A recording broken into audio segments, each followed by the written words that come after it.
Jesus, que você não converse com ninguém. Esse é um momento muito solene na casa de Deus. Quero agradecer o pessoal que cantou. Eles devem ter se sentado, eu não percebi aonde foram se sentar. Que Deus abençoe cada um que faz parte do trabalho do Senhor aqui na casa de Deus. Agora é o momento de você pedir em nome de Jesus pelo Espírito Santo, o batismo do Espírito Santo. Ao pedir isso, você está pedindo a promessa de Deus sobre você.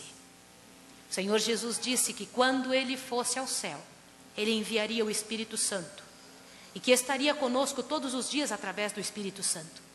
Foi verdade ou não foi? E o maior poder que alguém pode receber nessa terra é o poder do Espírito Santo de Deus. Deus vai fazer a sua obra, grande obra em nosso meio. Por favor, em nome de Jesus, não converse agora. Se alguém estiver conversando com você, agora é o momento de parar. Você deve pedir que o Espírito Santo tome com você agora um momento especial, tome seu coração, que se a criança andar, se alguém menos focado, menos compromissado, começar a conversar, que você, por favor, mantenha o foco. São assuntos muito sérios, assuntos da verdade presente que precisamos evitar. Nesse momento, vamos falar com o nosso Deus. Vamos orar. Estou muito feliz que vocês voltaram, viu? Hoje nós oramos por vocês. Ao Senhor que fizesse vocês voltarem. Nossas visitas queridas, hoje é um dia muito especial, vamos estudar de onde vieram todas as religiões. Hoje nós vamos poder compreender pela Bíblia, pela Palavra de Deus, que o Senhor Deus tinha um plano especial em cada situação. Eu quero agora orar com você, pedir a Deus que abençoe você, mas eu quero que você mesmo ore pedindo a bênção do Espírito Santo. Peça o batismo do Espírito Santo sobre você, para que você aprenda, entenda e aceite o que vai ler. Vamos orar.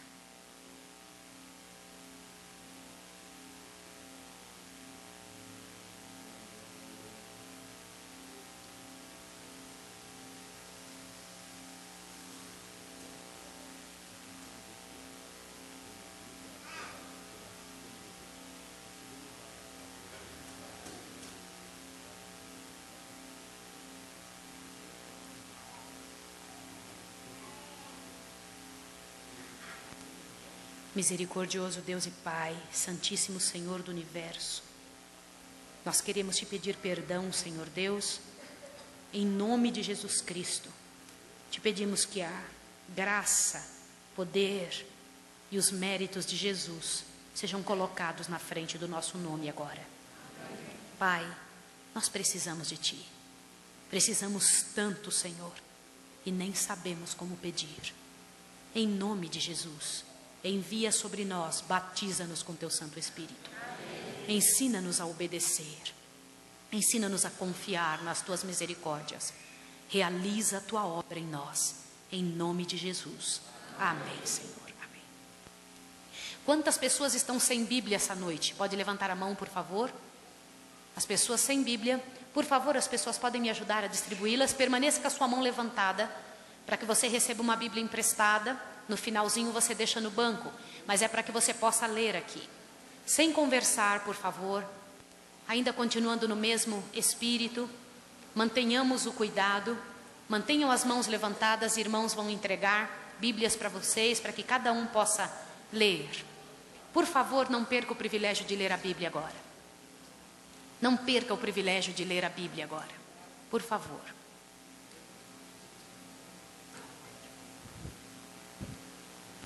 Deus lhe abençoe.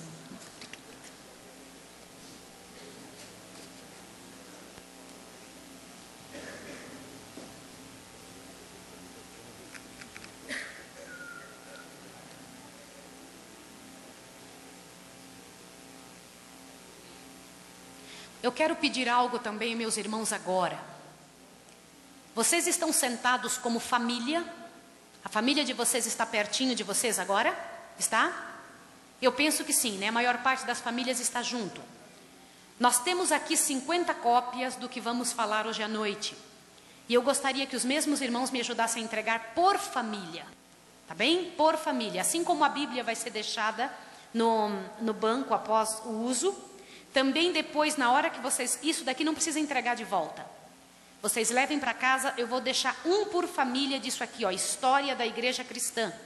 E um pouco de Apocalipse, porque precisamos entender de onde vem essa história da abominação desoladora, que é o que vamos estudar hoje. Irmão, o senhor poderia ajudar a entregar? Um por família. Glória a Deus, estão acabando de me dizer que a cirurgia do irmão Pedro foi um sucesso. Amém. Louvado seja o nome de Deus. Amém. Deus ouviu essa oração, ouvirá também todas as orações feitas nesse lugar. Amém? Amém. Glória a Deus. Um por família. Permaneça com isso na sua mão, não olhe ainda, não tente entender ainda. É um por família só, por favor, viu? Que é para a gente poder ter para dar para todo mundo. Isso, aí vocês olham. Por favor, gente, nós não temos para todos, viu? Nós só temos só o suficiente para que vocês olhem do lado. Isso. Vamos lá? Isso. Para que a gente possa ter cada um pouquinho, poder entender. Olhem, por favor, repartam entre si, viu? Façam-me a gentileza de repartir entre si. Para que a gente possa todo mundo olhar e ver e poder estudar. Queridos, vamos tentar não conversar. Vamos tentar não conversar. Crianças, ó, olha aqui para ti, ó. Psh, psh. Tá bom? A gente fazer silêncio, esse é um momento muito especial. Nós acabamos de pedir a bênção do Espírito de Deus sobre nós. Tentem ler juntos, por favor, viu? Para que a gente possa ter condição de explicar o que é que vai acontecer aqui. Eu vou fazer esse mesmo quadro na lousa, com alguns detalhes a mais. E você vai poder seguir a sequência dessa ideia.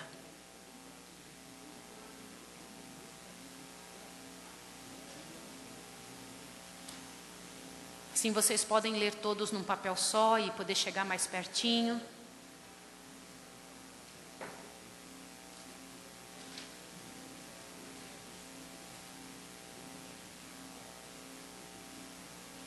Depois vocês podem tirar xerox desse material.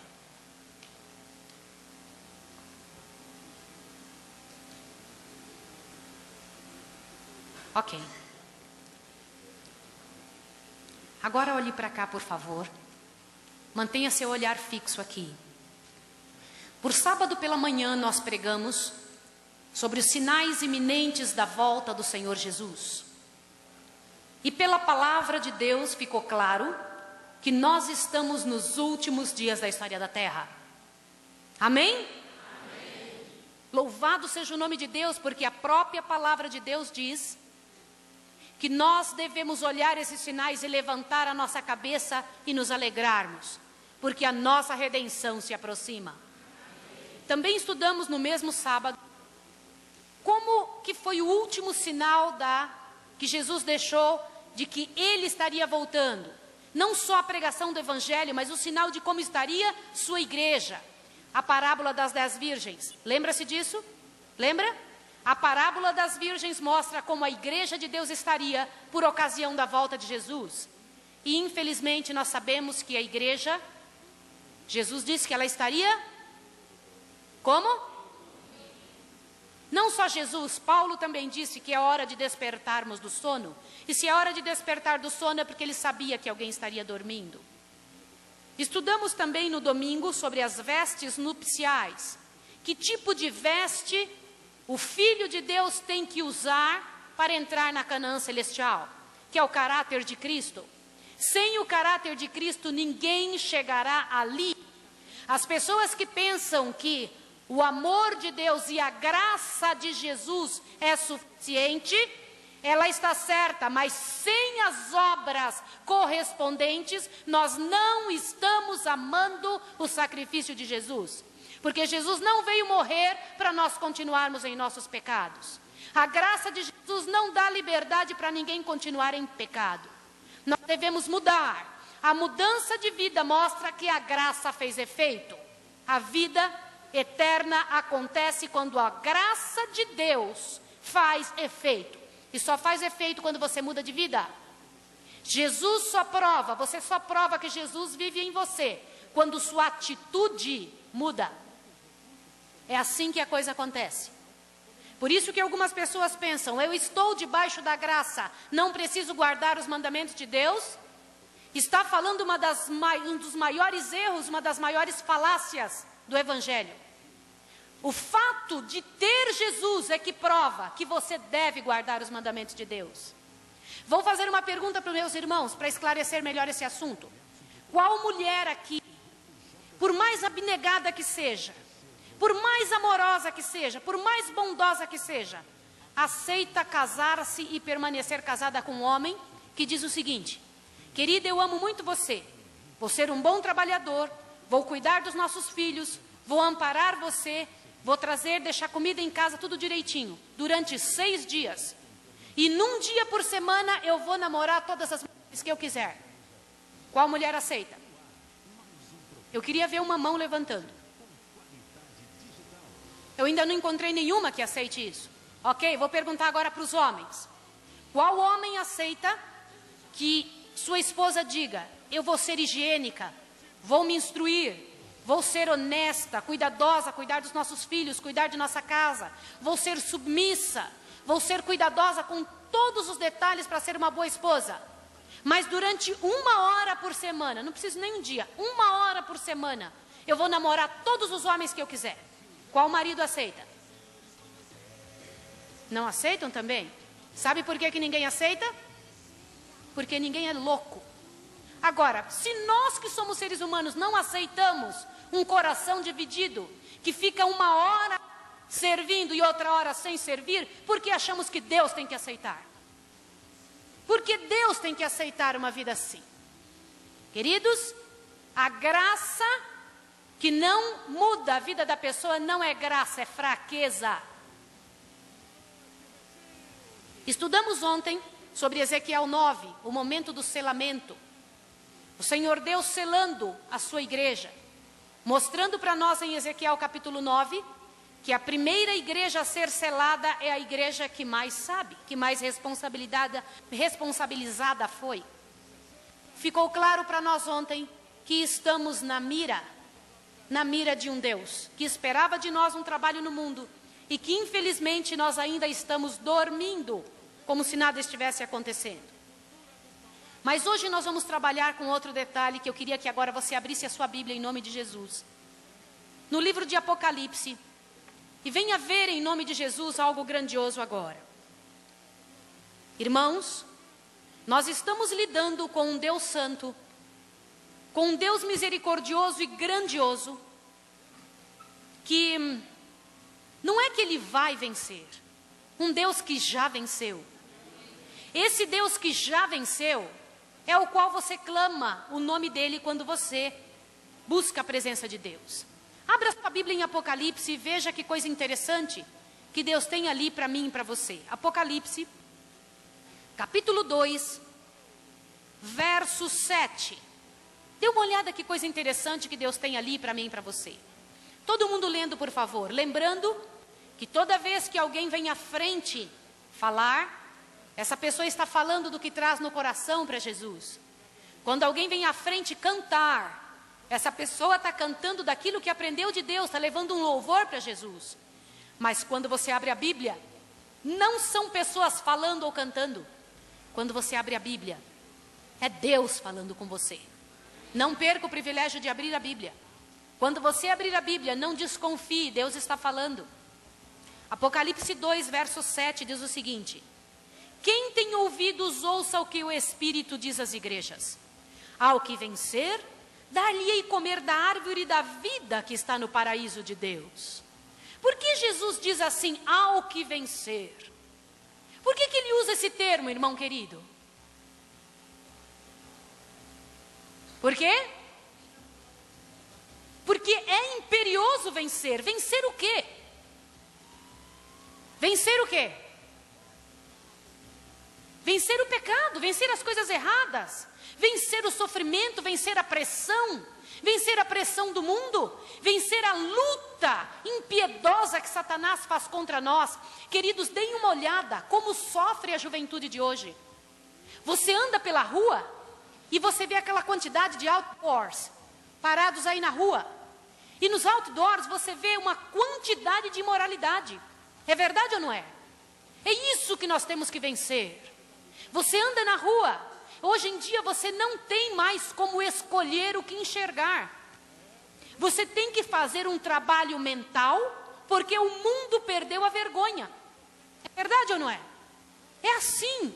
Por isso que a Bíblia diz, ao que vencer, darei que coma comigo da árvore da vida que está no paraíso de Deus. Vencer o quê? Vencer essa luta que vai ficar mais forte cada dia até o final do tempo. Veja aí Apocalipse 2, verso 11. Olha o que ele diz aqui. Quem tem ouvidos, ouça o que o Espírito diz às igrejas. O que vencer, de modo algum sofrerá o dano da segunda morte. Irmãos, olha a outra promessa de Jesus. Ele diz que você vai comer da árvore da vida e que você não vai passar pela segunda morte. Aonde que vai acontecer a segunda morte, queridos? Aonde? Depois do milênio vai acontecer a segunda morte. E isso será somente para Satanás, seus anjos e para os ímpios, aqueles que não quiserem. Eu louvo a Deus porque a igreja de Deus está cheinha, isso mostra que você quer. Isso mostra que o Espírito de Deus está tocando, movendo você. Dê uma olhada para como Deus tem trabalhado conosco. Ele tem ouvido a sua oração. Ele tem entendido o que você quer. E Ele tem trabalhado por você. Irmãos, nós temos que lutar para não perder um só de nós. Mas vencer o quê? Vencer, irmãos, quando a gente liga a televisão em casa e a gente vê ali que, infelizmente, a televisão hoje é um ovo frito em cima de um monte de lixo. Você nem aproveita nem o ovo frito que está ali em cima. Você liga a televisão, você tenta encontrar alguma coisa de bom e você não encontra. Aí você fala assim, mas eu ligo a televisão para ver o jornal. Presta bem atenção o que é o jornal. Presta bem atenção, irmão querido. Irmã querida, o que é o jornal? Não é a propaganda do que o diabo fez durante o dia? É um sofrimento. Ali fica mostrando todas as coisas ruins que aconteceram durante o dia. Todas as coisas tristes, ali estão no jornal. É provado que a pessoa que assiste os jornais, que se passam hoje em dia, sai do jornal mais estressada. Se senta para relaxar e sai pior. Porque vê coisas muito duras. Por isso que a Bíblia fala, ao que vencer. Vencer o quê? A influência que tem ali. Pode ser a pessoa mais adulta do mundo. Ela se influencia pela miséria que se vê ali. Querido, algum de vocês já pararam para ver quais são as histórias das novelas? Quais são as histórias das novelas?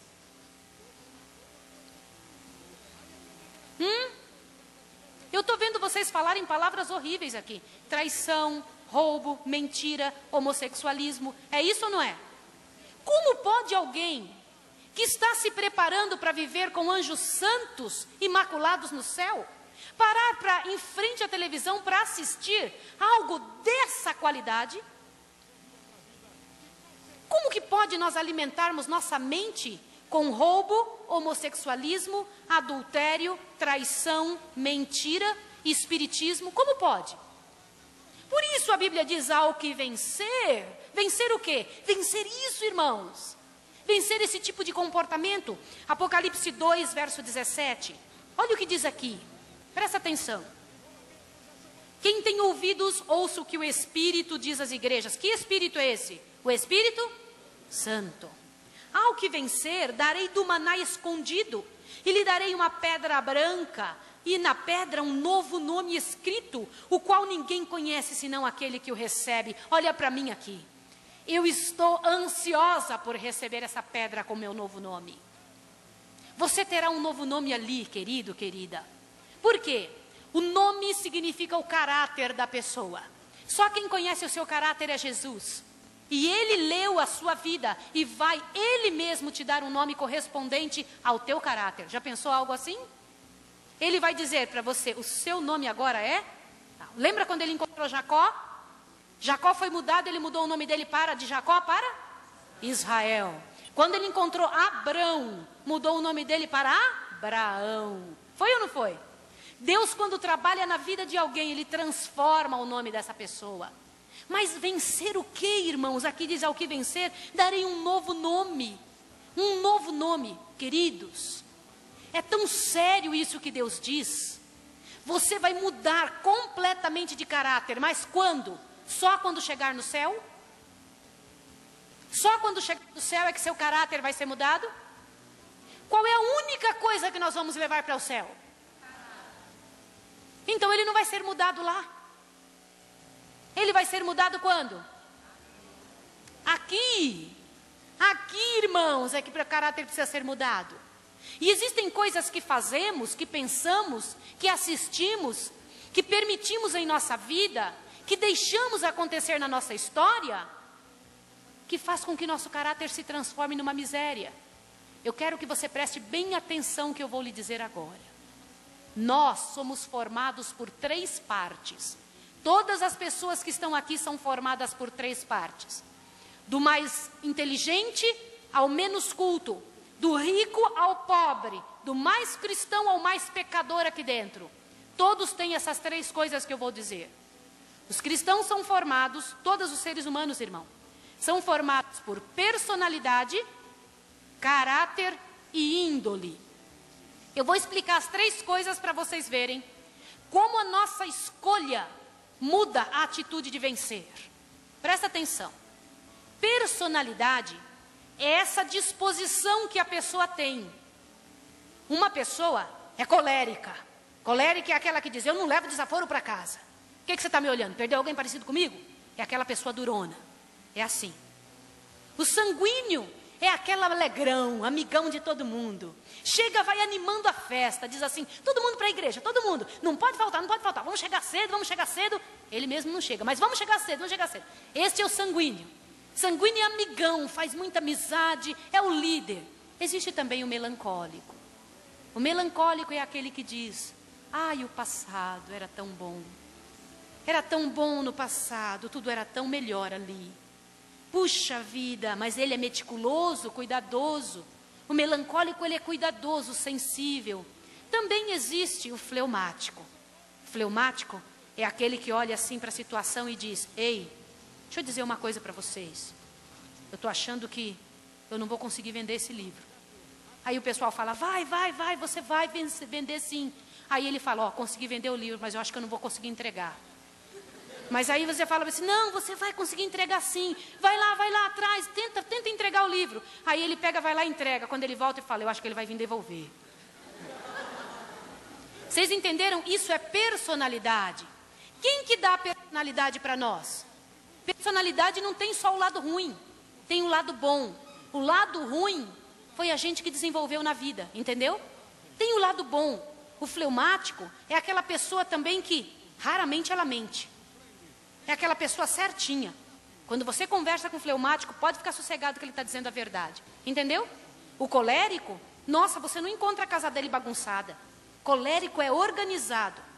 O sanguíneo é todo amigão, mas o guarda-roupa dele é uma bagunça só. Você olha e vê as características da personalidade da pessoa. Quem deu a personalidade para nós? Quem foi? Então, olha bem o que eu vou lhe dizer. O lado bom da nossa personalidade foi Deus que deu. Você já nasce com a personalidade. Está entendendo? A segunda coisa é caráter. Agora você vai ver um negócio seríssimo. O que é caráter? Caráter você não nasce com ele. É o resultado da sua escolha. A tua mãe vai dizendo assim: filha, não faz isso. E você fala: tá bom, mãe, eu não faço. Mas por trás você fala: eu vou fazer sim. Você está escolhendo esse tipo de caráter. Está entendendo? São coisas que você foi escolhendo. E estas coisas que você foi escolhendo na vida vão ficando marcadas em você. Aí a pessoa, aprendendo a mentir, ela se torna mentirosa. Faz parte do caráter dela, ela não nasceu mentirosa. Entenderam isso? Ela aprendendo a roubar, isso faz parte do caráter dela. Aprendendo a esconder as coisas, a enrolar pessoas. Gente, personalidade Deus dá. Caráter é você que dá para você mesmo. É um presente que você dá para você. Entendeu isso? E a última coisa, índole. Agora eu queria que os jovens abrissem bem os ouvidos o que eu vou dizer. Isso é seríssimo. E qualquer casal que esteja novinho aqui, que ainda não tem filhos, ouça o que eu vou dizer agora em nome de Jesus. O que é índole? A parte mais difícil do que eu vou dizer é agora. Personalidade Deus dá, caráter você dá para você mesmo, e índole, de onde vem? Índole é a inclinação que a pessoa tem para coisas escondidas. De onde vem a índole? Na hora em que a pessoa está tendo um ato sexual, no momento em que ele está tendo intercurso sexual, o que ele estiver sendo naquele momento, o que ele estiver vendo naquele momento, ele passa para o filho como herança. Por isso que os casais que mantêm relação sexual drogados, que mantêm relação sexual vendo filmes pornográficos, estão passando para os filhos exatamente esta índole. Os filhos que são gerados nessa ocasião são filhos que nascem com inclinações horríveis. Aí o pai recebe uma criança, viu a pornografia, homens com homens, mulheres com mulheres, e depois ela pega e fala: o que aconteceu com meu filho? Por que meu filho é assim? Você está entendendo? Irmão, alguém aqui na igreja hoje à noite pode estar pensando assim: por que essa mulher está falando isso dentro da igreja? Quer que eu diga uma coisa para você? Nós fingimos que os nossos jovens não sabem.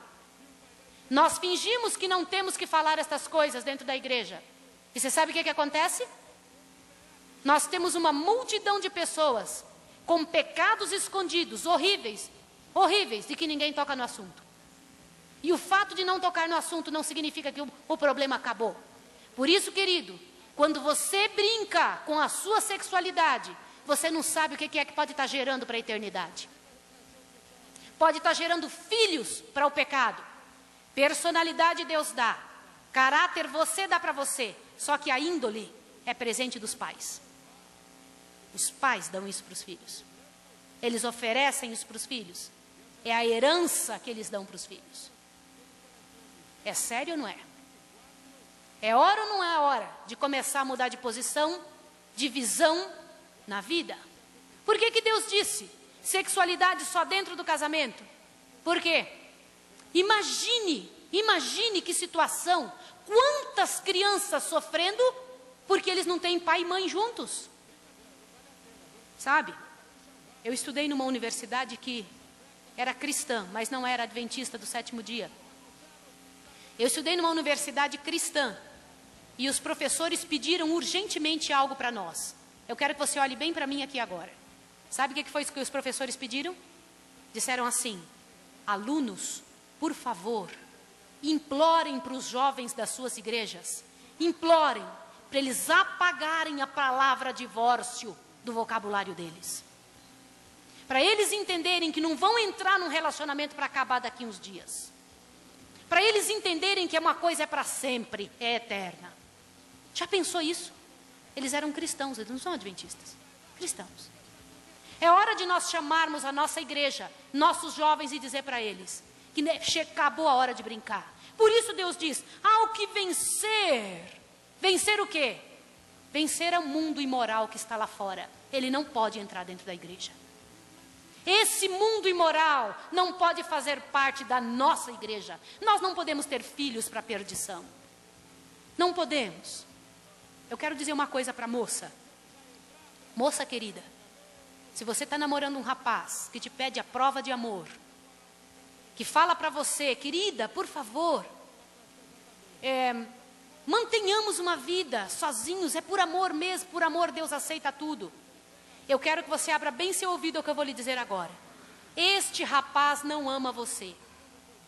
O rapaz que ama a moça, ele a protege. Ele cuida dela. Ele não toca nela. Saiba disso. Rapazes, eu estou errada? Homens da igreja, eu estou errada no que eu estou falando?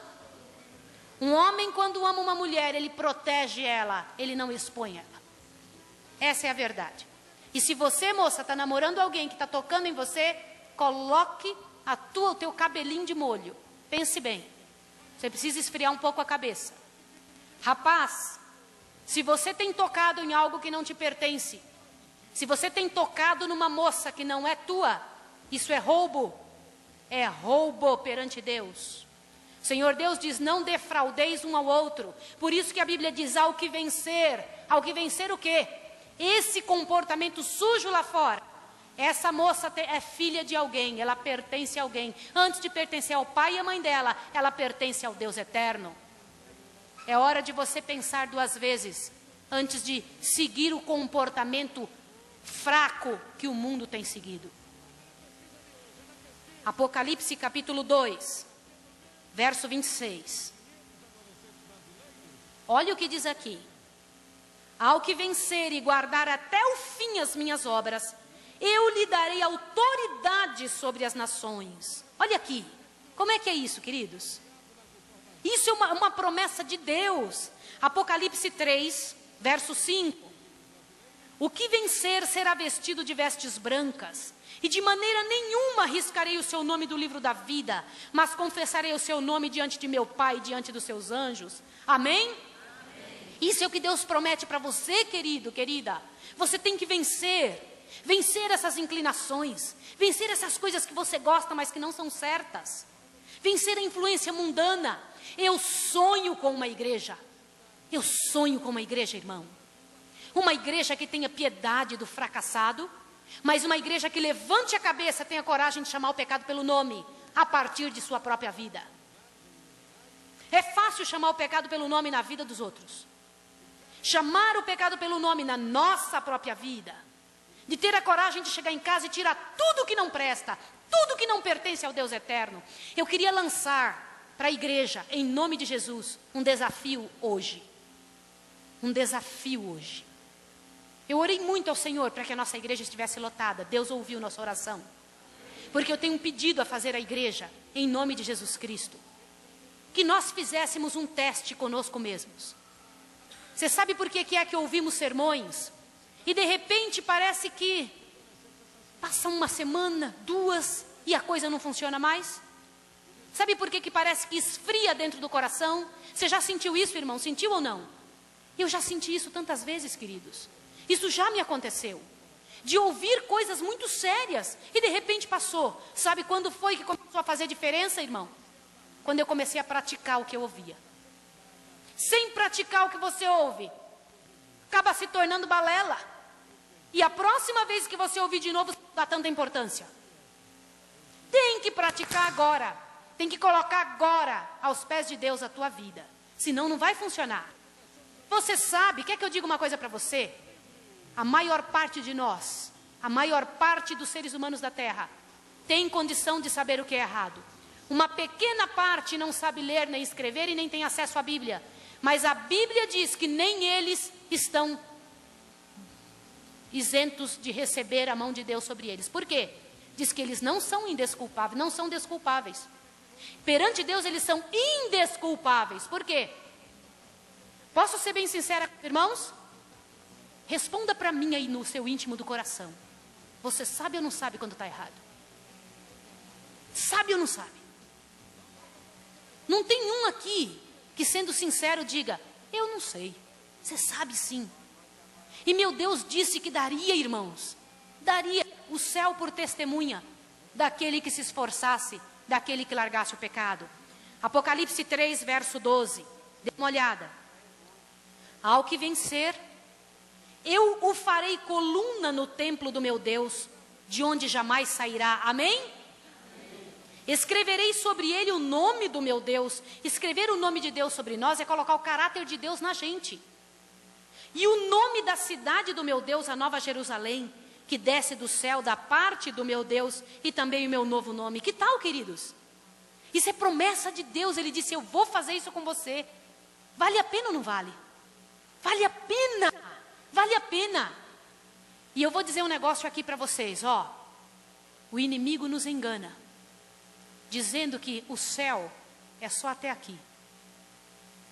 E a gente olha na nossa distância para cima, presta atenção aqui. A gente olha nessa distância e fica achando que o céu é até aí mesmo. O interessante é que ele está mentindo, gente. Existe muito mais, um infinito para cima, que você não experimenta porque não se entrega. Você não experimenta, nunca aprendeu a conhecer a Deus porque não se entregou. E a Bíblia diz lá em 1 João que quem conhece a Deus, o que acontece? Aquele que o conheceu não vive pecando. É verdade ou não? É isso que em 1 João diz, o mesmo escritor de Apocalipse. Apocalipse 3, verso 21. Agora veja isso aqui. Ao que vencer, dar-lhe-ei que assentar-se comigo no meu trono, assim como eu venci e me assentei com meu Pai no seu trono. Olha para mim aqui agora. Meus queridos, o que foi que Jesus venceu? O que foi que Jesus venceu? Por que ele diz, ao que vencer, darei que sente comigo no meu trono, assim como eu venci e me assentei com meu Pai no seu trono? Ele nos coloca em pé de igualdade com ele ou não? Coloca ou não? Coloca a nossa experiência igual a dele ou não? Coloca. Irmãos, olhem bem aqui. Crer no Senhor Jesus é ter poder. Ter poder para não ficar caindo nos mesmos pecados. Sabia? E Deus dará esse poder para mim e para você. Irmãos, o que é que eu vou passar agora na lousa? Eu preciso que você compreenda bem para entender como é que se vence. Como é que funciona o plano de Deus nessa terra. Não existe só o lado ruim e o lado da ameaça. Existe a graça do Senhor em meio a tudo isso. Olhe bem isso aqui. Eu quero te pedir agora. Você faça mais uma oração mais uma vez. Fale com Deus mais uma vez agora.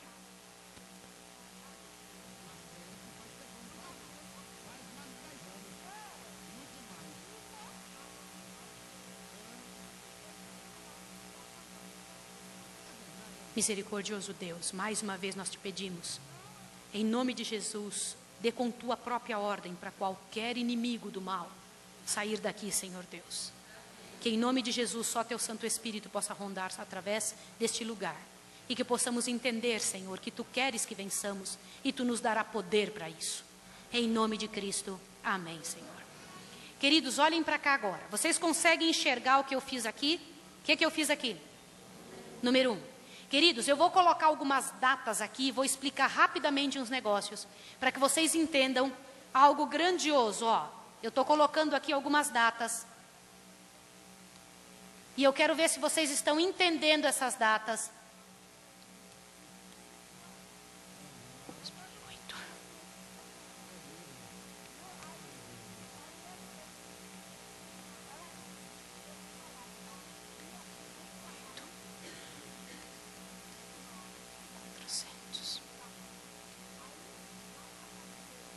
Estão entendendo isso aqui? Conseguem enxergar isso aqui bem direitinho? Não conseguem? Quem que não consegue enxergar, levanta a mão, por favor. É só os que estão atrás. Então, irmãos, me ajudem aqui novamente, por favor. Nós vamos resolver o problema, tá, queridos? Agora, por favor, não converse. Obrigada, pastor. Vocês enxergaram agora? Ok, então prestem atenção no que eu vou dizer aqui agora. Queridos, isso aqui é muito sério. Aqui está a história do mundo antes de Jesus nascer. No ano 1, Adão, tá bem? O primeiro homem que apareceu na terra. Eu quero que você grave isso daqui para você entender alguma coisa aqui. Não escreva, você vai ter tudo isso na mão. Não escreva. Não precisa escrever, está tudo sendo gravado, você vai levar para casa. Não queria que você escrevesse, queria que você prestasse atenção agora. Tá bom? Olha aqui. No dia que Adão pecou, começou a contar o tempo. Tá ouvindo isso aqui? Adão viveu 930 anos. São datas importantes na história da Terra. Quando Deus falou com Adão, e Adão pecou, Deus deu para ele uma mensagem para ele falar para os seus filhos. Que mensagem era essa? Presta bem atenção no que eu estou lhe dizendo. A mensagem era: Adão, nem tudo está perdido. Eu vou vir morrer por sua raça e vou resolver o problema do pecado de quem me aceitar. Está claro na sua cabeça? Sabe como era o nome da mensagem que Deus deu para Adão? A verdade presente para esta época. Entenderam isso? Os descendentes de Adão viveram do ano 1 até o ano 1656. Que tempo foi esse? Os 10 primeiros patriarcas da terra viveram do ano 1 ao ano 1656. Esse foi o ano do dilúvio. O dilúvio aconteceu aqui. O que era a mensagem presente no ano do dilúvio? A verdade presente era o seguinte no ano do dilúvio: olha, vocês pecaram. Os descendentes de Adão, eu quero que vocês ouçam bem uma coisa séria aqui. Os descendentes de Adão, Deus disse, creiam no Cordeiro, e quem crer no Cordeiro terá salvação. Mas um descendente de Adão chamado Caim não acreditou no que Deus disse. E essa raça, Satanás teve poder inteiro sobre ele. Esta raça, os descendentes de Adão, Deus teve poder sobre eles. 2 raças estiveram na terra durante esse tempo aqui, esses 1656 anos. O que eu estou querendo dizer com isso? Deus disse claramente para Adão, Adão, não se envolva com esse povo daqui. Por que Deus não queria que ele se envolvesse com esses? Porque não se casem entre si. Por quê? Se Satanás comandava essa raça, como é que eles podiam casar entre si? O trabalho do povo de Adão era falar para o povo de Caim, explicar, pregar. Qual era a mensagem presente dessa época? Era, Jesus um dia virá morrer. Eles tinham total noção, clareza a respeito de Jesus. Agora preste atenção, Marcos, preste bem atenção que eu vou dizer aqui. Infelizmente o povo de Adão falhou. Começou a se casar com o povo de Caim. Casou-se entre si e a raça estragou. Então Deus trouxe uma outra verdade presente. Chamou Noé, tá bem? Tá aqui Noé. E disse o seguinte para Noé. Noé, diga para todo mundo que eu vou acabar o mundo com o dilúvio. Essa era a verdade presente do ano 1656. Entendeu isso, filha? Era para dizer para o mundo inteiro, eu vou acabar o mundo com o dilúvio. Você pensa que o povo acreditou? Não, só 8 pessoas de quase 9 bilhões de pessoas que tinha naquela época. 9 bilhões, mais do que agora. Agora nós temos 6 bilhões, quase 7. Naquela época tinha 9 bilhões. Sabe como é que se sabe? São cálculos matemáticos pela quantidade de tempo que eles viviam. A média de vida era 912 anos. Imagine 912 anos gerando. Hã? Imagine isso. E era uma multidão. Agora olha para mim, sem conversar. Em nome de Jesus, sem conversar. Quando Noé sai da arca, do tempo de Noé até o ano 2008, você encontra mais 10 patriarcas. Olha como o tempo diminuiu. Ali foi 1656 anos. E aqui é quanto? 400 e poucos anos. Vocês estão vendo? 10 patriarcas deu nesse tempo. Qual era a mensagem que Deus tinha dado para essa época aqui? Por favor, vocês começaram tudo de novo, só sobrou 8 pessoas, né? Vocês começaram tudo de novo. Agora, levantem o poder de Deus. Dos filhos de Noé, que eram 3, Sem, Cão e Jafé. 2 deles passaram para o lado do diabo e 1 ficou do lado de Deus. Você está vendo? De novo o mundo se dividiu. Sem permaneceu do lado de Deus. Jafé e Cão foi para o lado do inimigo. Gente, por favor, queridos, isso é muito importante você entender. Aí Deus pega, chamou um homem, faz nascer no ano 2008, um homem chamado Abraão, tá? Abrão, né, naquela época. E fala, Abrão, sai do meio da sua parentela e eu vou fazer de você uma grande nação. E sai pregando para todo mundo a verdade. O mundo tinha se corrompido. E Deus pega Abraão e ensina ele a fazer altares. E dele veio o povo de Israel. Você está compreendendo isso ou não? Qual era a verdade presente para essa época? A verdade presente era, avisa para o povo que é para ter um Deus só, não vários deuses. Olha bem para mim agora que você precisa entender uma coisa. Cão é o pai dos africanos. Que religião tem na África? Jafé é o pai dos asiáticos. Que religião tem lá junto com os japoneses, na Ásia? Você percebeu? Eles se afastaram de Deus. Os semitas, os descendentes de Sem, são os pais dos judeus. Entendeu? Então, um só ficou do lado de Deus e outras duas raças deixaram o Senhor. Está claro para vocês? Agora, presta atenção. Desse povo de Israel, no ano 2400, Deus faz nascer alguém chamado Moisés. Por que eu estou mostrando isso aqui para vocês? Sabe por que eu estou mostrando? Uma das coisas que eu pergunto para a igreja é se eles sabem em que ano viveram os antepassados, como é que foi a história passada.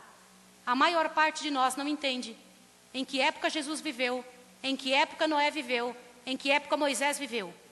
Para cada época, Deus mandou uma verdade presente para cada época.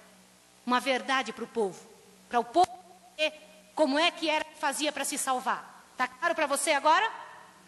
Depois de Moisés, ali levanta o povo de Israel no mundo, grande povo de Israel. Se tornam poderosos, o maior povo da terra. Deus vive entre eles, veio e morou dentro do templo.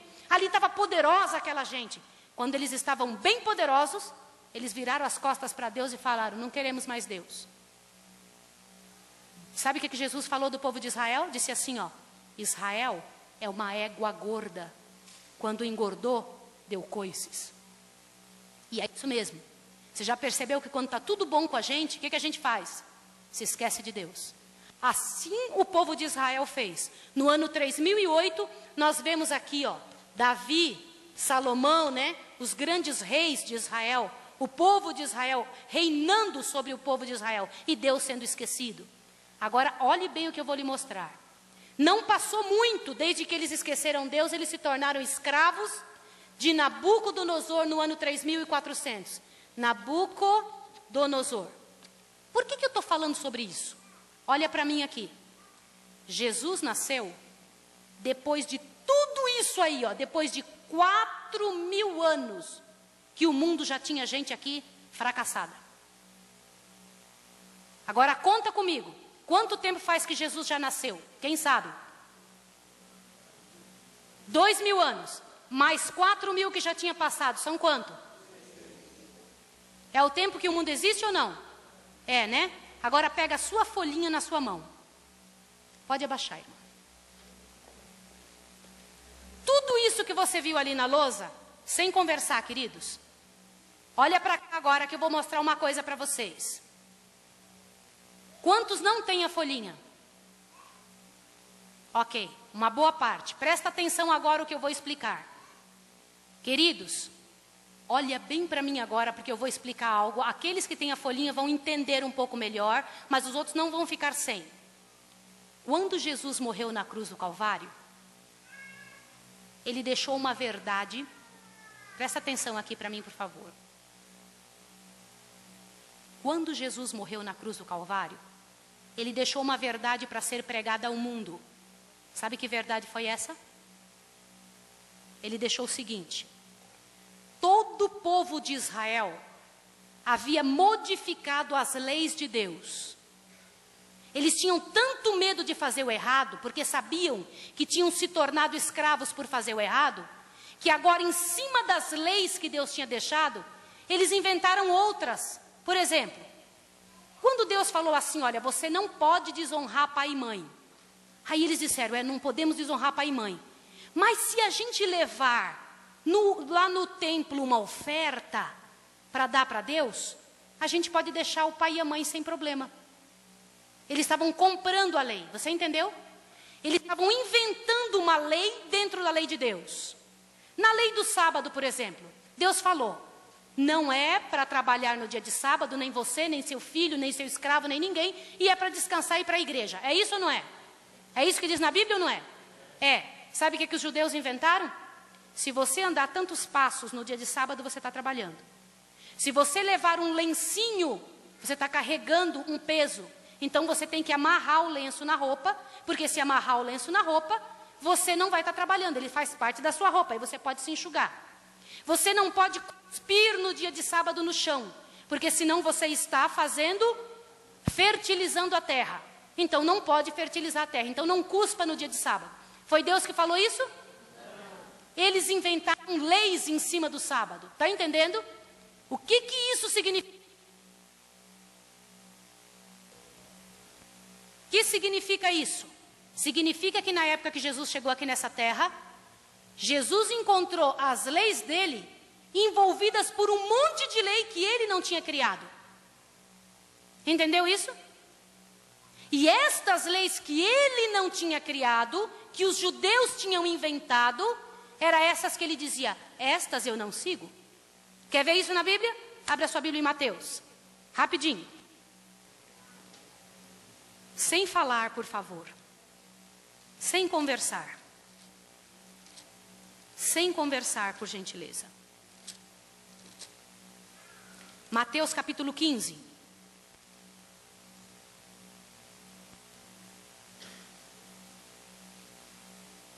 Mateus capítulo 15. Dê uma olhadinha o que tem ali. É para mim e para você. Presta bastante atenção para você entender o que é a abominação da desolação. Mateus capítulo 15.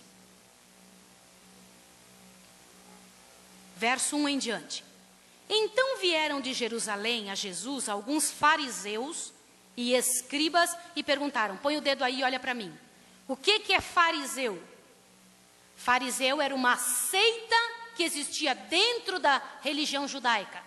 Quem que eram os fariseus? Eram os durões. Eram aqueles que ficavam procurando um pecado um no outro para acusar. Eles diziam, nós temos que cumprir a lei. Para eles, não era salvação pela graça e pelas obras. Para ele era salvação só pelas obras. Entenderam isso aqui? Entenderam ou não? Isso é ser fariseu. Salvação só pelas obras. E quem que eram os escribas? Eram os que escreviam, copiavam a Bíblia. Escribas, tá? Continua, verso 2. Eles perguntaram para Jesus, por que quebram os seus discípulos a tradição dos anciãos? Olha para mim aqui agora. O que é a tradição dos anciãos, queridos? O que é? As coisas que os pais inventaram. Tradição dos pais. Os fariseus perguntaram, Jesus, por que você e seus discípulos quebram a tradição dos anciãos? Guarda bem essa pergunta que fizeram para Jesus. Continua. Eles não lavam as mãos quando comem pão. Aí você pode olhar para mim e dizer, ué, Maísa, mas os discípulos não lavavam a mão? Que porcos que eles eram. Olha para mim bem rápido aqui que eu preciso te explicar uma coisa. Não é que eles não lavavam as mãos. Os fariseus tinham inventado que para você ficar puro, você tinha que lavar a mão 7 vezes antes de comer pão. Aí não viram que Jesus não fazia isso? Ficava, ei, por que vocês estão quebrando a tradição dos anciãos? Não lavando a mão para comer pão. Agora veja o que Jesus respondeu. Verso 3. Ele, porém, lhes respondeu, por que quebrais também vós o mandamento de Deus por causa da vossa tradição? Continua. Pois Deus ordenou, honra teu pai e tua mãe, e quem maldisser a seu pai e a sua mãe, certamente será morto. Mas vós dizeis, quem disser a seu pai e a sua mãe, é oferta ao Senhor, o que podereis aproveitar de mim? Este não precisa honrar nem seu pai nem sua mãe. Assim invalidais pela vossa tradição o mandamento de Deus. Põe o dedo e olha para mim aqui. Põe o dedo aí na Bíblia e olha para mim. Os judeus tinham inventado que se você desse uma oferta no templo, você não precisava cuidar de sua mãe até o final da vida. Aí Jesus disse, vocês estão quebrando o mandamento de Deus pela sua tradição. Vocês estão mudando o mandamento de Deus por uma coisa que vocês inventaram. Está claro para vocês ou não? Continua para você ver mais uma coisa. Veja o verso 7. Hipócritas, bem profetizou Isaías a vosso respeito. Esse povo honra-me com seus lábios, mas o seu coração está longe de mim. Mas em vão me adoram, ensinando doutrinas que são preceitos de quem? Irmãos, olha bem o que eu vou dizer para você aqui agora. Deus não aceita ser adorado por algo que os homens inventaram. Está claro ou não? Se nós não fizermos do jeito que Jesus pediu, estamos seguindo o que o homem pediu. E Satanás é astuto em inventar uma religião para a gente pensar que está fazendo do jeito certo. Isso ele fez com os judeus no passado e conseguiu grande êxito. Será que ele conseguiu fazer isso agora? Será que ele conseguiu fazer isso com o povo? Eu preciso que você apague a lousa, que eu vou passar isso aqui na lousa rapidinho. Queridos, olha bem, me ajude, por favor. Arruma um jeito de apagar a lousa ali para mim, por favor. Será que Satanás conseguiu fazer isso com a igreja de Deus? Conseguiu ou não? Irmãos, olha para mim aqui agora, não presta atenção na lousa. Sim. Por favor, queridos.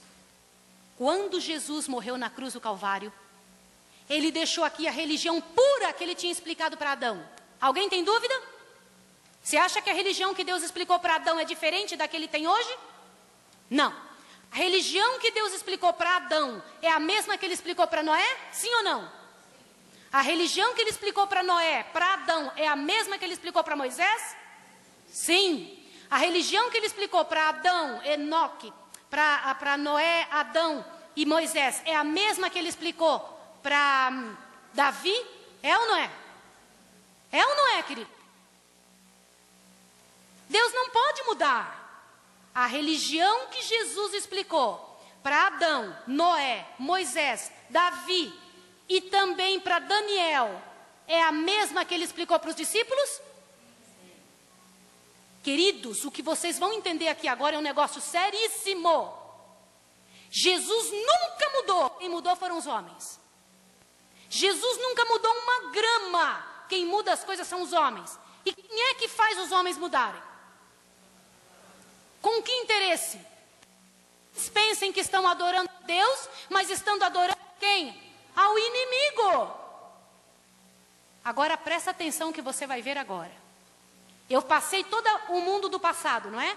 Agora eu vou te mostrar como foi que a igreja de Jesus, a igreja do Senhor Jesus, se transformou. Por que que hoje a gente tem tanta religião no mundo? O que aconteceu? Se Jesus veio e deixou uma só. O que foi que houve? Senhores, levantem aqui para mim. Eu preciso dos irmãos aqui para levantar outra vez. Presta bem atenção. Vamos lá. Olha o que aconteceu aqui. Quando Jesus morreu na cruz do Calvário, eu vou colocar uma cruz aqui, ó. Tá? Esse é o dia que Jesus morreu na cruz do Calvário. No dia que Jesus morreu na cruz do Calvário, ele morreu por que Jesus foi assassinado? Respondam. Essa foi a razão no céu. Qual foi a razão na terra?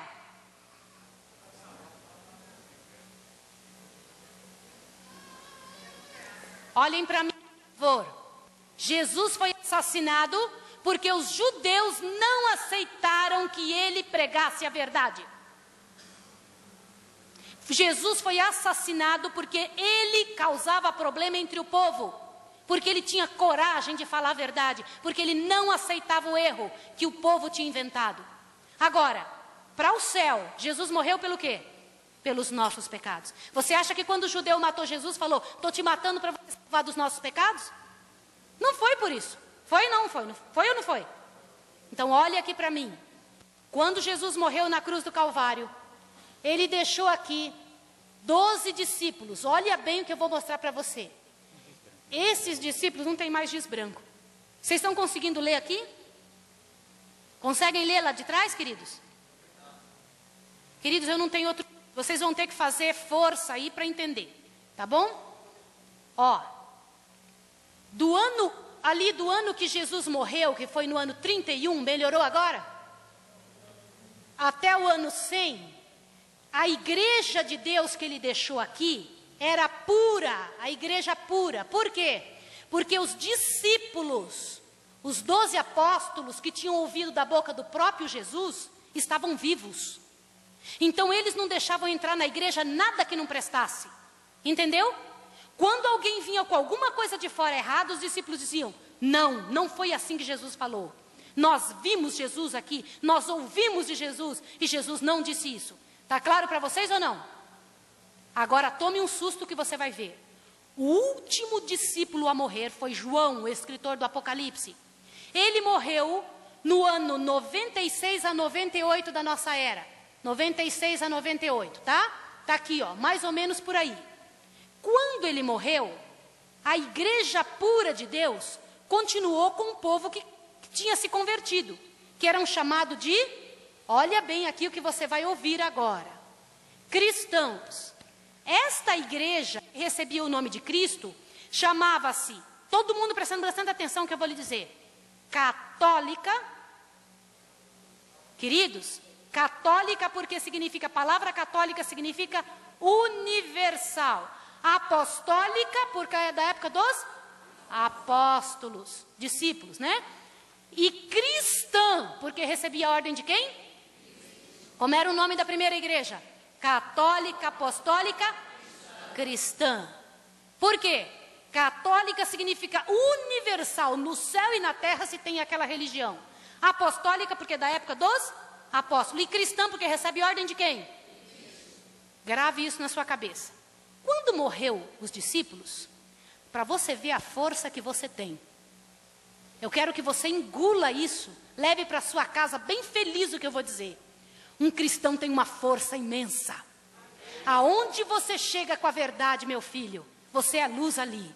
Os discípulos, no meio de toda aquela multidão que se tornaram crentes, se tornaram uma bênção. Ninguém podia trazer nada errado. Ninguém trazia nada errado, irmão. Porque eles logo diziam, não, isso não. Não era bom demais, queridos? Agora, do ano 100, presta atenção aqui, até o ano 313, a igreja de Deus, irmãos, sofreu horrivelmente. Satanás, assim como tentou destruir Jesus, matou também os discípulos. Matou ou não matou? E quando acabou de morrer os discípulos, todo mundo prestando bem atenção, de todos os discípulos de Jesus, o único que morreu de morte morrida foi João. O resto tudo foi assassinado. Está ouvindo? Todos os discípulos foram assassinados. Por quem? Por quem que eles foram assassinados? Pela mesma razão que Jesus morreu. Jesus morreu para nos salvar dos pecados, mas as pessoas mataram os discípulos porque eles falavam a verdade, porque eles pregavam a verdade. Tá bem? Quando os discípulos foram embora, o que os discípulos pregavam? O que os discípulos pregavam? Qual era a pregação dos discípulos? Jesus morreu na cruz do Calvário. Nós temos que... Quer ver a pregação dos discípulos? 1 João. Abra a sua Bíblia em 1 João, rapidinho. Um livro do Apocalipse. Desculpa, irmãos, permaneçam aí. Por favor, desculpa, tá? 1 João, rapidinho. Este João que você vai ler agora é o mesmo escritor do Apocalipse. É aquele mesmo João que estava com a cabeça encostada no ombro de Jesus. Queridos, não conversem, por favor. Olha o que João diz aqui. 1 João, capítulo 2, verso 3 em diante. Vamos ler comigo? Vamos ver como é que era a pregação dos discípulos? 1 capítulo 2, verso 3 em diante. E nisto sabemos que o conhecemos. E nisto sabemos que o conhecemos. Se guardamos os seus... Aquele que diz, eu o conheço, não guarda o seu... Desculpa, gente, eu preciso que alguém ajude minha amiga a achar. Vou te ajudar. Eu vou lá. Vamos lá, minha querida. Vamos juntas aqui. Esse aqui, primeira epístola de João, capítulo 2, verso 3 em diante. Ó, daqui em diante, tá, boneca? Isso é muito importante você saber. Isso vai te libertar, tá? Vamos lá. Queridos, agora de novo aqui, sem conversar, meus queridos. Meus irmãos queridos, nós estamos numa parte muito importante do nosso estudo. Eu preciso da sua oração. Nossa igreja tem que estar orando muito agora. Por favor, em nome de Jesus, não converse. Vocês me ajudam? Me ajudem. Tá? Eu sei que está todo mundo entrando em comunhão com Deus eterno agora.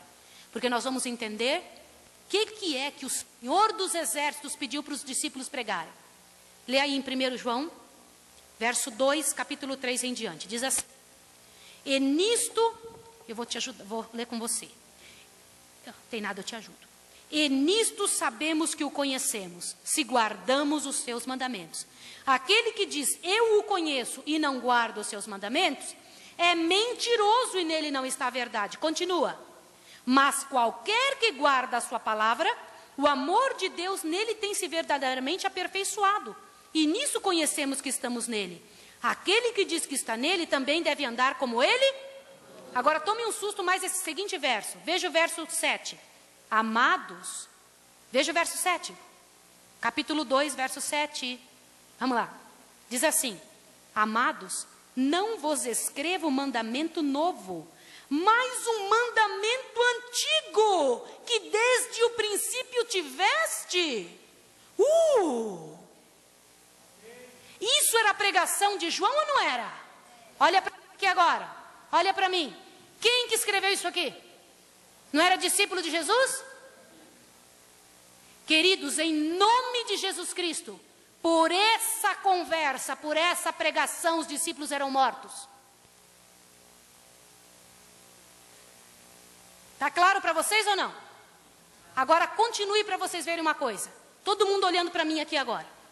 Eu quero que todo mundo sente direitinho para eu poder continuar. Presta atenção agora que é a parte muito importante. Irmãos, Satanás tentou acabar com toda a boca que pregava isso aí, ó. Matou aqui uma quantidade tão grande, irmãos, de cristãos, que virava lama cristão nessa época. Sabe onde que os cristãos estudam a Bíblia? Dentro das catacumbas. Sabe o que é catacumba?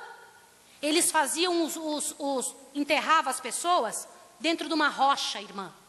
E aí, naqueles lugares onde eles enterravam, tinha cheiro ruim, cheirava mal. Os coitados dos cristãos iam lá para dentro tentar cantar para Deus ali. Ficavam lá, porque se eles fossem encontrados nas igrejas, eram queimados nas igrejas. Ninguém gostava de cristão. Por quê? Porque pregava isso que vocês acabaram de ler. Aí Satanás não conseguiu terminar com os cristãos. Sabe qual foi a arma de Satanás? Olha para mim aqui agora que você vai descobrir um negócio horrível. Satanás disse, eu não consigo matar eles. Quanto mais eu mato, mais eles aparecem.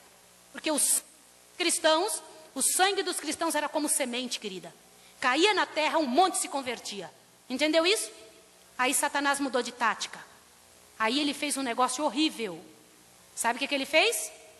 Trouxe o erro para dentro da igreja. No ano 313, apareceu um homem que se converteu ao cristianismo chamado Constantino. Esse Constantino é imperador romano. Ele teve um sonho que deveria dar todos os seus bens para a igreja. Como é que a igreja se chamava? Católica, apostólica? Aí ele disse, de hoje em diante não mate mais nenhum cristão. Ninguém matando mais cristãos. Não parece uma pessoa boa? Todo cristão não ia levantar ele? Oh, beleza, nós não vamos mais ser perseguidos. Mas ele também fez uma coisa. Quem quiser ser cristão de hoje em diante, ganha uma capa, uma roupa nova e algumas moedas. Eu dou a moeda. Que beleza, esse homem é bom demais. Acabou a perseguição. Aí o que aconteceu? Gente, eu preciso que vocês prestem atenção agora. O inimigo vai fazer de tudo para você não prestar atenção nessa frase que eu vou dizer. Queridos, na hora que parou de matar cristão, bem entrou na igreja uma multidão de gente não convertida que veio do paganismo só para ganhar a capa e as moedas. A igreja de Deus que vinha aqui, sofrendo perseguição, que vinha pura, olha o que aconteceu daqui em diante. Caiu. Agora eu pergunto para vocês de novo. Eu fiz a pergunta no início. Qual mulher aceita ficar com um homem um tempo bem certinho e depois ele sair, namorar, ela volta para dentro de casa e aceita ele? Qual mulher que aceita? Qual homem aceita que viver com uma mulher que diz eu te amo, mas me deixa sair um momento para eu ir namorar quem eu quiser? Eu perguntei, ninguém aceitou. Foi ou não foi? Deus aceita uma igreja caída? Aceita ou não? A igreja de Deus era pura. A igreja de Deus começou a ficar impura. Por quê? Abre seu ouvido agora. No ano 300, batizou a primeira criancinha. Até o ano 300 não se batizava nenhuma criança na igreja de Deus. Por quê? A Bíblia ensina que quem deve batizar deve ser educado, ensinado e tornado discípulo. Tem que batizar gente adulta. Satanás começou a trazer heresia para dentro da igreja, coisa que só os pagãos faziam. No ano 300, depois de Cristo, batizou a primeira criancinha na igreja do Senhor. Era da vontade de Deus isso? Quem foi que trouxe esse costume? As pessoas de fora. No ano 310, começou-se a rezar pelos mortos. Até então ninguém rezava pelos mortos, queridos. Sabia? Quem foi que inventou essa história de rezar pelos mortos? Os pagãos, o povo de fora. A igreja de Deus não tem isso. O que a igreja de Deus ensina? Que quando os mortos, quando eles morrem, eles vão para onde? Para o sono. Ninguém vai para o céu e nem para o inferno quando morre. Isso é bíblico. Quem inventou isso que precisava rezar pelos mortos? Os pagãos. No ano 320 começou a acender vela para os mortos. Porque os pagãos trouxeram para a igreja a ideia que os mortos iam para um lugar escuro. E nesse lugar escuro aonde eles iam, tinha que acender uma vela para iluminar o caminho deles.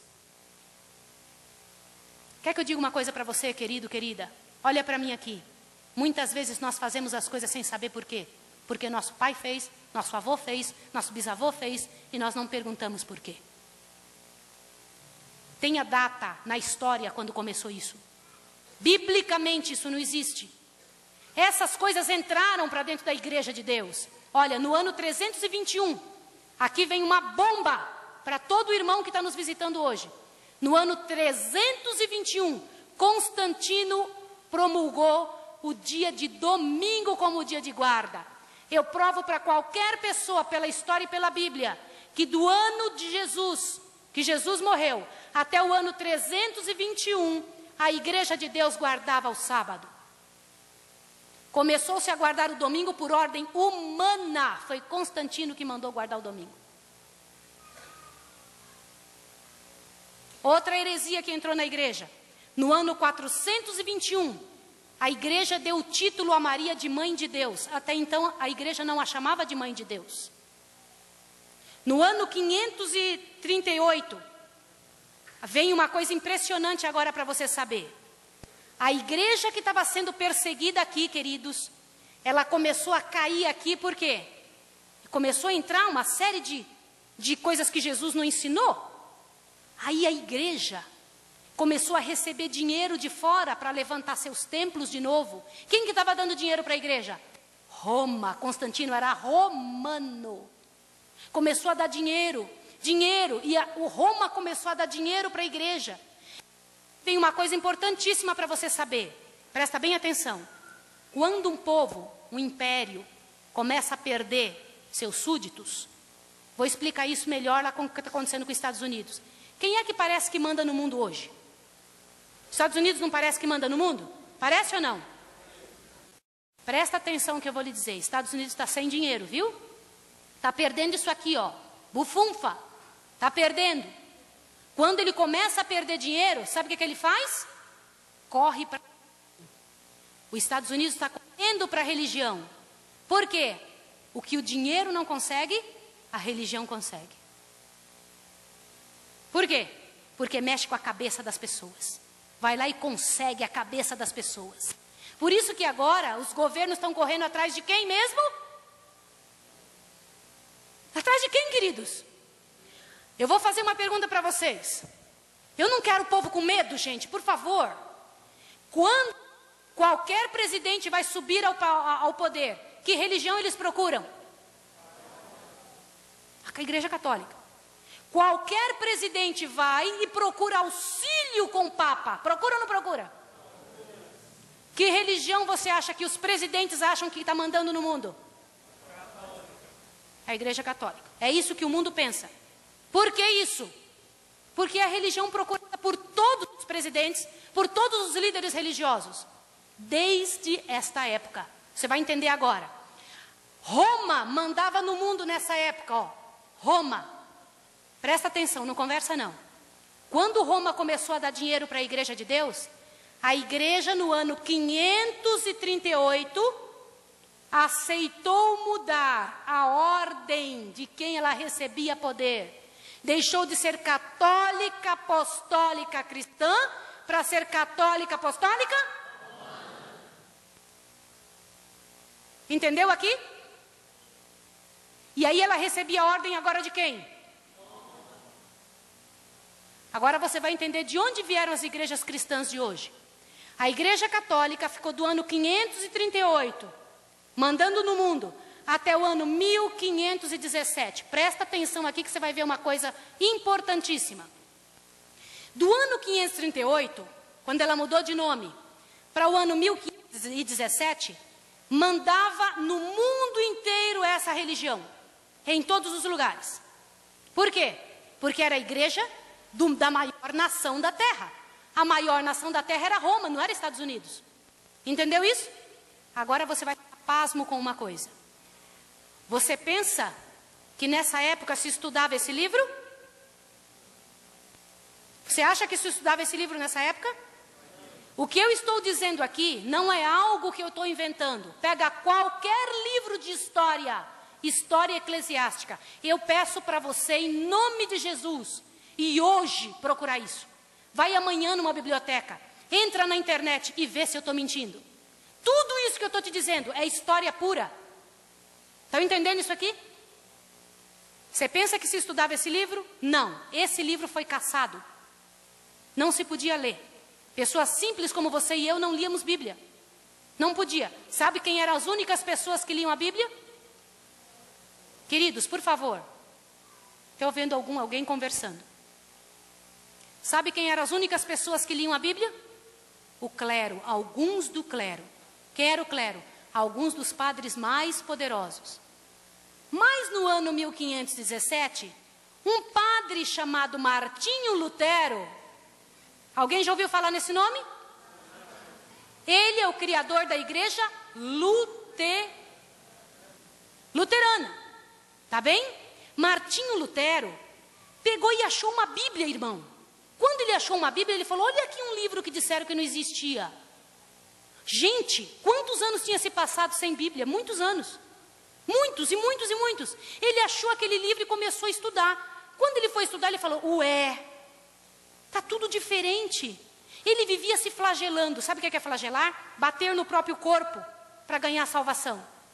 Ele batia nele mesmo, dizendo, eu preciso apanhar porque eu sou pecador.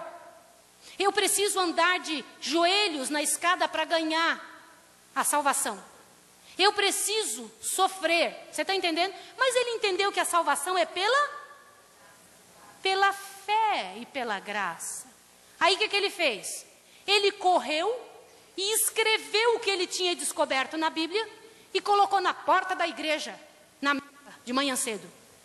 95 teses. As pessoas chegaram de manhã para a missa, leram aquelas coisas que Martinho Lutero escreveu ali, todas as passagens da Bíblia, viravam as costas e foram embora para casa. Não participaram da missa. Vocês entenderam isso aqui? Adivinha o que a igreja fez com Martinho Lutero? Gostou daquilo? Não. Agora presta atenção. Rapidinho apareceu um irmão chamado Calvino, que ao estudar a Bíblia, ele descobriu um negócio interessante, irmãos. Descobriu a graça de Jesus.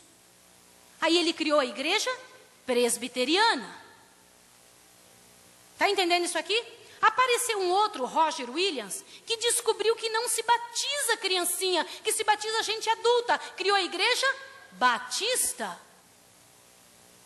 Você está entendendo o que eu estou te falando ou não? Estas pessoas, olha aqui agora o que eu vou lhe mostrar. Cada uma dessas pessoas que foram descobrindo uma verdade que foi caindo por terra lá, começou a levantar a igreja de Deus de novo aqui, ó. A igreja de Deus que tinha caído aqui, quando foi descoberta a verdade de novo, começa a reaparecer. Um descobriu a fé, que ninguém é salvo por andar de joelho nas escadas. Um descobriu a graça e fez uma igreja. Aí entendeu que nós somos salvos pela graça. Outro descobre que não se batiza criancinha. Passou a vida toda se batizando criancinhas. Aí cria a igreja batista. Vem e descobre a conversão, que as pessoas têm que se converter. Aí cria a igreja metodista. Está vendo isso aqui ou não? Cada um começou a brigar contra a igreja católica, porque tinha permitido entrar coisas que não eram bíblicas. Olha para mim aqui agora. Sabe como é que chama essas pessoas que começaram a descobrir a verdade por lerem a Bíblia? Reformistas.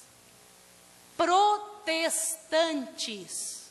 Eles protestavam contra a igreja. Está entendendo isso aqui? Entendeu ou não? Ai, que bom, graças a Deus. Esses, queridos, olhem, esses que protestaram contra a igreja, olhe bem o que eu vou lhe dizer, saíram da igreja e formaram sua igreja. Aí é um grupo com eles. Eu vou falar uma coisa com toda sinceridade e amor para vocês. Cada um veio descobrindo uma verdade. Ali você tem quase 100 igrejas que foram formadas nessa época. E eu posso dar para vocês, se vocês quiserem entrar no nosso site, o nome de todas elas. Gente que foi pegando a Bíblia, descobrindo na Bíblia. E como é que a Bíblia começou a aparecer se ela estava sumida? Agora vou contar para vocês um negócio lindo. Gutenberg, no ano 1400 e pouco lá, inventou uma máquina bem grandona chamada imprensa. A primeira coisa que ele imprimiu na máquina dele chamada imprensa foi a Bíblia. Aí sabe o que ele fez? Pegou um exemplar igualzinho o outro, correu e foi levar para o rei da época. Rei, eu inventei uma máquina que faz isso. Sabe o que o rei falou? Bruxaria, prenda esse cara. E prenderam ele. Precisou o rei ir lá olhar para ver que tinha inventado uma coisa mesmo, que não era bruxaria. E mandou falar, me dá essa primeira Bíblia para mim. Que Bíblia é essa? Que Bíblia é essa? A primeira Bíblia que foi escrita. Hoje eu estava comentando com um casalzinho de jovens. E estava falando com eles sobre uma Bíblia que é mais próxima do original. Queridos, já ouviram falar de King James? Bíblia King James? Quem já ouviu falar?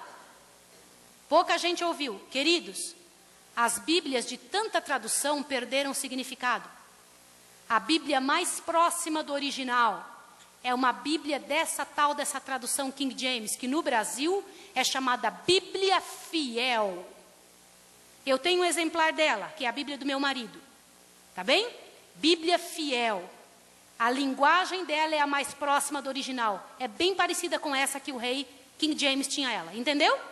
Feitinha lá, bem própria. Agora presta atenção numa coisa bem bonita, que eu vou lhe dizer. Cada um, queridos, que vinha descobrindo uma verdade, Deus vai abençoar muitos senhores, viu? Cada um que vinha descobrindo uma verdade, criava a sua religião. Mas ainda não era toda a verdade que tinha caído por terra. É só um minuto que eu preciso que você ouça todas as mentiras que entraram na igreja. Você quer ouvir? Quer ouvir ou não? Então ouça aqui, ó. No ano 538 a igreja mudou de nome, ficou a religião oficial supremacia. No ano 600 se rezou a primeira missa. Gregório I trouxe a missa para dentro da igreja. Antes do ano 600 não existia missa na igreja. No ano 787, no concílio de Niceia, apareceu o primeiro culto a imagens. Antes ninguém na igreja adorava imagens, adorava santos. No ano 1000 começou a história da água benta. Sabe o que é água benta? Aquela que chega, tem uma aguinha na porta, a água benta. Só no ano 1000 começou a aparecer isso. No ano 1090 criaram um rosário. Sabe o rosário? Sabe ou não sabe? Na época de Jesus não tinha isso. Nenhuma dessas coisas que eu estou falando para vocês. No ano 1123, o celibato com Calixto II. Sabe o que é celibato? Até essa época, os padres se casavam. Daí em diante não pode mais se casar. Se criou a ideia de que padre não pode casar-se. Do ano 1190, começou-se a vender indulgências. O que é vender indulgências? Olha para mim aqui agora. Ó. Queridos, não fale. Vender indulgências é alguém ir na sua casa e dizer assim para você: você é o pai dela? É? Então eu vou explicar por você. Parabéns, que a gente gosta muito dela, viu? Eu estou muito feliz que você veio aqui, foi ela que te trouxe? Deus te abençoe, viu? O coração dos filhos pelos pais, diz a Bíblia, né? Queridos, sabe o que é venda de indulgência? É alguém chegar na sua casa e dizer: você gosta muito dessa menina? Você fala: gosto, amo muito. Você quer comprar uma cadeira no céu para ela? Aí você: claro que eu quero. Fala: tá bom, então custa R$1000. Você tem que me pagar R$1000 porque eu consigo comprar uma cadeira no céu para sua filha. Hoje você pode estar dando risada, mas você sabia que uma multidão de pessoas no mundo deu todos os seus bens, trabalhou a vida toda para arrumar um pedacinho no céu para sua família? Por que as pessoas faziam isso, queridos? Porque não tinham isso daqui, ó. Porque acreditavam nas pessoas e não na Bíblia. Entenderam isso? Qual é o erro que nós estamos cometendo hoje? Estamos acreditando em pessoas e não na Bíblia. Está entendendo aqui, queridos, ou não? Quando você ouve que alguém falou alguma coisa e não te provou na Bíblia, você está acreditando em seres humanos. Você entendeu isso ou não entendeu? Vou ler mais um pedaço aqui. Gente, não conversa. No ano 1215, começou o ato de confissão. A inventar o confessionário, que se tem que confessar para um padre. No ano 1229, a Bíblia foi proibida. Ninguém podia mais ler a Bíblia. No ano 1545, todo mundo olhando para mim aqui agora, por favor. No ano 1545, começou-se os livros apócrifos. O que é isso? Vocês já perceberam que a Bíblia católica possui livros a mais que a Bíblia cristã? Isso chama-se livros apócrifos. Só entrou para a Bíblia nesse ano. Não existia antes. Por isso que a gente não aceita hoje. 1563, inventaram a história do purgatório. Que quando alguém morre, vai para o purgatório. Entenderam isso? Queridos, ouçam aqui o que eu vou dizer para vocês. Queridos, por favor. Obrigado, irmão. Desculpa, viu, filhos? Olha para mim aqui agora. Gente, isso é tão sério que vocês acabaram de ouvir. Eu estou dizendo para vocês todas as coisas que foram enfiadas dentro da igreja e que Deus precisava trazer de volta essa igreja vida. Qual que era a verdade presente nessa época? Agora você vai tomar um susto. Em 1840, presta atenção aqui agora, apareceu um tal Guilherme Miller, que ao estudar a Bíblia descobriu que Jesus ia voltar. Veja como Deus está trazendo verdades aqui. Durante anos ninguém tinha falado que Jesus ia voltar, porque ninguém lia a Bíblia. Esse Guilherme Miller estudou, falou, Jesus vai voltar. Só que ele achou que Jesus ia voltar em 1844. Esse Guilherme Miller, coitado, errou uma data que tem dentro da Bíblia. Dentro da Bíblia, em Daniel, está escrito que Jesus ia, nesta data de 1844, passar do lugar santo para o santíssimo no santuário celestial. Lembra do santuário que eu mostrei ontem aqui? Ele começou o julgamento neste ano. Está escrito isso na Bíblia, Daniel 8,14. Está entendendo isso aqui? Presta atenção agora para mim, ó. Então, Guilherme Miller errou essa data. E quando errou essa data, ele disse que Jesus ia voltar na terra nesse ano. E porque Jesus não voltou, uma multidão de pessoas se reuniu ali. E esse povo que se reuniu, pensando que Jesus ia voltar e Jesus não voltou, ficaram tão decepcionados que chamaram Guilherme Miller de marcador de data para a volta de Jesus. E foi isso mesmo, coitado. Ele errou a data. Porque na Bíblia diz que ninguém sabe o dia nem a hora. É isso ou não é? Gente, nós cometemos erros horríveis quando lemos só uma parte da Bíblia, não toda ela. Agora você vai tomar um susto. Pegue todas essas verdades, fé, graça, batismo, a verdade sobre a conversão, todas essas verdades que deve ter uma igreja e coloca numa só. Houve um grupo, depois de Guilherme Miller, que começou a estudar muito a Bíblia, vendo tudo isso que essas pessoas já tinham achado, todas as verdades que tinham voltado à tona. Esse grupo, chamado de Adventistas, começaram a dizer que Jesus ia voltar, mas descobriram na Bíblia que ainda faltava um mandamento para ser guardado de todos os mandamentos de Deus. Qual mandamento é esse? Abra sua Bíblia em Êxodo agora. Vamos juntos agora. Êxodo capítulo 20. Gente, sem conversar, por favor. O máximo que nós podemos fazer agora é orar. Êxodo capítulo 20.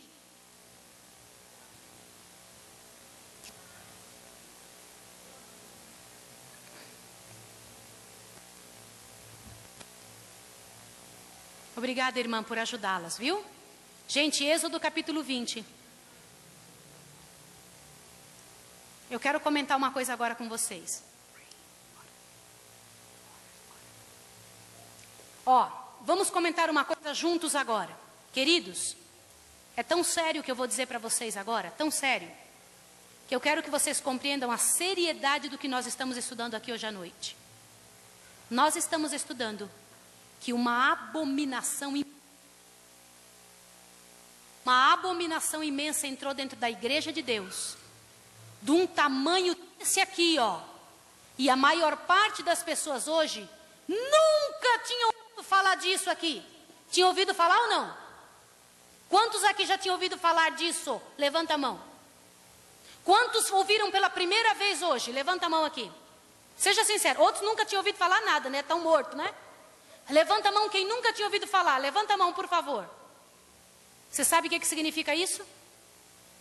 Sabe o que significa isso? A verdade do Senhor tem sido escondida. A verdade de Deus tem sido escondida. Escondida do povo. E tem sido colocada entre o povo. Uma verdade que não existe. Uma coisa que não é. E as pessoas estão seguindo algo que Deus nunca falou. Vamos ver qual é o mandamento que João disse que tinha sido desde o princípio. Êxodo 20, verso 1 em diante. Então falou Deus todas estas palavras. Eu sou o Senhor teu Deus que te tirei da terra do Egito, da casa da servidão. Não terás outros deuses diante de mim. É o primeiro mandamento, é ou não é? Segundo mandamento. Não farás para ti imagem de escultura, nem semelhança alguma do que é em cima no céu, nem embaixo na terra. Não as adorarás e nem lhes darás culto. Pois eu sou o Senhor teu Deus, sou o Deus zeloso, que visito a maldade dos pais nos filhos, até a 3ª e 4ª geração daqueles que me odeiam. Mas faço misericórdia até 1000 gerações daqueles que me amam e guardam os meus mandamentos. Olha para mim um pouquinho. O primeiro mandamento diz para a gente não ter outro Deus além do Deus eterno. É isso ou não? Então Deus do céu não é Buda, não é Maomé, não é Shiva, não é nada disso. Quem é o Deus eterno? É o Criador, é ou não é? Como é que diz o segundo mandamento? Não ter outro Deus além do Deus. Não pode adorar imagens. É isso ou não? Nós podemos nos ajoelhar em frente de uma imagem? É pecado ou não é? Terceiro mandamento agora. Verso 7, terceiro mandamento. Não tomarás o nome do Senhor teu Deus em vão, pois o Senhor não terá por inocente o que tomar o seu nome em vão. O que significa isso? A pessoa falando o nome de Deus por qualquer coisa. Presta bem atenção que eu vou te explicar agora. As pessoas do passado, quando iam escrever a Bíblia, quando elas iam falar assim, então falou Deus, todas essas palavras, elas pegavam uma pena e escreviam assim, então falou. Quando chegava na palavra Deus, eles pegavam uma pena diferente. Escrevia Deus, guardava aquela pena e pegava a anterior. Todas essas palavras. Em respeito ao nome de Deus. Hoje nós ouvimos o nome de Deus em piada, em programa humorístico, e nós mesmos passamos o dia falando como? Ai meu Deus. Sabe outra coisa errada, queridos? Sabe qual é? Você fala assim, Ave Maria. Fala ou não fala? O que é isso, Ave Maria? Salve Maria. Glórias a Maria. É ou não é? Você percebe que você fala coisas sem perceber? Quarto mandamento agora. O mandamento está no verso 8, diz, lembra-te. Leiam comigo. Lembra-te do dia do sábado para o santificar. 6 dias trabalharás e farás toda a tua obra. Mas o 7º dia é o sábado do Senhor teu Deus.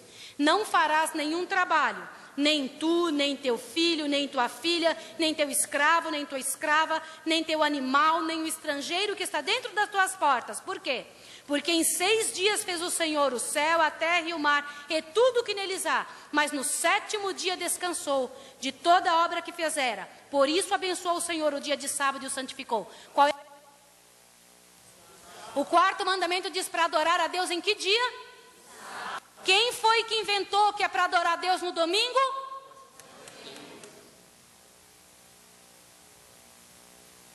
Isso é mandamento de quem? De homem. E todas as igrejas vêm seguindo isso desde lá para cá.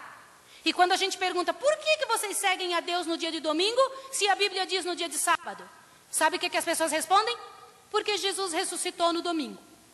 Mas aonde na Bíblia diz que Deus mudou? Porque Ele ressuscitou no domingo? Lugar nenhum. Lugar nenhum. Vamos ver o quinto mandamento. O quinto mandamento está aqui no verso 12. Honra teu pai e tua mãe, para que se prolonguem os teus dias na terra que o Senhor teu Deus te dá. Agora, o sexto mandamento. Não. O sétimo. Eu quero ouvir vocês. O sétimo. O oitavo. O nono. E o décimo. Nem a mulher do teu próximo, nem o seu escravo, nem sua escrava, nem seu boi, nem seu jumento, nem coisa alguma do seu próximo. Olha bem para mim aqui agora. Esse povo adventista descobriu que o mundo não guarda. Entenderam isso? Eu sabia que esse negócio ia começar a falhar nessa hora importante aqui. Presta bem atenção. Mas não há que possa calar que minha voz chegue até o final dos confins da terra. Amém. Ouça bem isso aqui, em nome de Jesus. Este povo descobriu que faltava um mandamento para ser guardado e trouxe isso à tona. Esse povo é o povo adventista do sétimo dia, queridos. Por isso que guardamos o sábado, porque não há um só dia que não é para ser guardado. Agora prestem atenção. O que é abominação desoladora? Queridos, presta atenção, que coisa séria. Um dia, todos os que guardarem do jeito que está na Bíblia serão perseguidos por quem não acredita nisso. Por isso que no primeiro dia que eu preguei aqui eu disse, ou você vai ser perseguido ou vai perseguir. Falei ou não falei? Ou você vai ser aquele povo que vai se levantar em favor da verdade, ou vai ficar contra ela. Queridos, o mundo vai se voltar contra quem está seguindo da maneira correta. O mundo vai se voltar, vai brigar, vai tentar matar do mesmo jeito. Você vai dizer, mas Maísa, o povo hoje está tão civilizado, não mata mais. Ah, não, mataram o Filho de Deus. Como que não vai matar a mim? Se fizeram isso a vara verde, o que farão a seca? Vão matar sim, queridos, vão correr atrás de nós e vão tentar destruir a gente. Sabe por quê? Agora abra bem seu ouvido. Se eu tiver algo que falar para você muito sério, e se tiver algo que você não vai esquecer, é isso agora. Jesus chegou para o povo e disse, quando você vir que a abominação desoladora está no lugar santo, quem lê entenda, Mateus 24, verso 15. Nós lemos isso sábado de manhã. Então quem estiver na Judéia, fuja para o monte. A abominação desoladora daquela época, irmãos, era o estandarte romano sendo levantado bem alto, dizendo, eu mando aqui, e entrando para matar a cidade. Daqui uns dias, queridos, não sei se, meu bem, você está com um material pronto do que Bush falou lá nos Estados Unidos. Meu marido vai colocar um negócio ali para vocês verem. Para vocês verem como o mundo está maduro. Irmãos, olha bem para mim aqui agora. Olha bem para mim que eu preciso te dizer um negócio. Não olha para o meu marido não, viu? Olha para mim. Tá? Olha bem aqui. Querido, como é que fala a palavra Deus em inglês?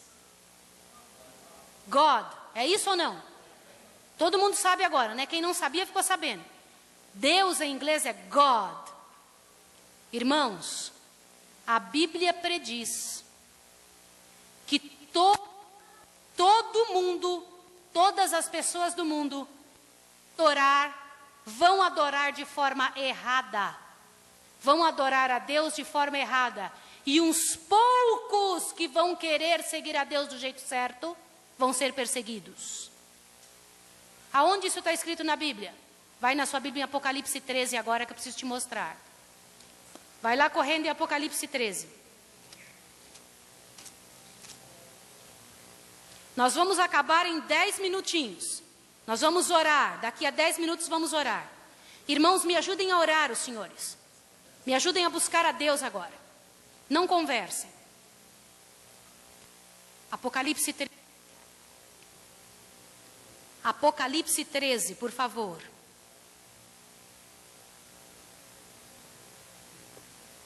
Agora você vai tomar um susto que eu vou ler e o que eu vou dizer para você. Antes de ler, eu quero dizer uma coisa. Obrigado aí, brother, viu? Obrigado, irmão. Isso aqui que eu mostrei para vocês, todo esse material, vocês podem encontrar em qualquer livro de história. Qualquer livro de história, até as datas. Eu gravei isso porque eu sei que um dia vão me levar perante os tribunais, vão querer fazer eu provar. E eu tenho que provar. E eu quero que você grave também. Você vai ter que provar isso. De 1840 para cá, irmãos, nós estamos no ano 2009. Olha bem o que eu vou lhe dizer. De lá para cá, esse povo adventista está empregado, dizendo para o mundo inteiro, gente, voltem para a maneira como Jesus ensinou lá no início. Voltem a servir do jeito que Jesus ensinou no início. Nossas igrejas cristãs que subiram aqui, falta entender esse detalhe, que os mandamentos de Deus são 10, não são 9. Está na hora de entender esta verdade. Está na hora de entender aonde estão os mortos de verdade. Precisamos compreender isso. E a pedra de toque que vai dividir o mundo é essa questão do sábado. Porque já existe uma lei dominical, olhe bem o que eu vou dizer, igualzinha que Constantino fez aqui, ó. Já existe uma lei dominical hoje no mundo, esperando só um momento para ela ser colocada em vigor. E todas as pessoas vão ser obrigadas a guardar o domingo. Como é que se fala domingo em inglês? Sunday. O que significa Sunday? Dia do sol. Você sabe por que Sunday é dia do sol? Porque era nesse dia que se adorava o sol. E adorar o sol é uma das grandes abominações. Queridos, na hora que os romanos obrigarem o mundo a guardar o dia de domingo, terá sido imposta nova abominação desoladora no mundo. Leia isso aqui agora, Apocalipse 13, verso 15.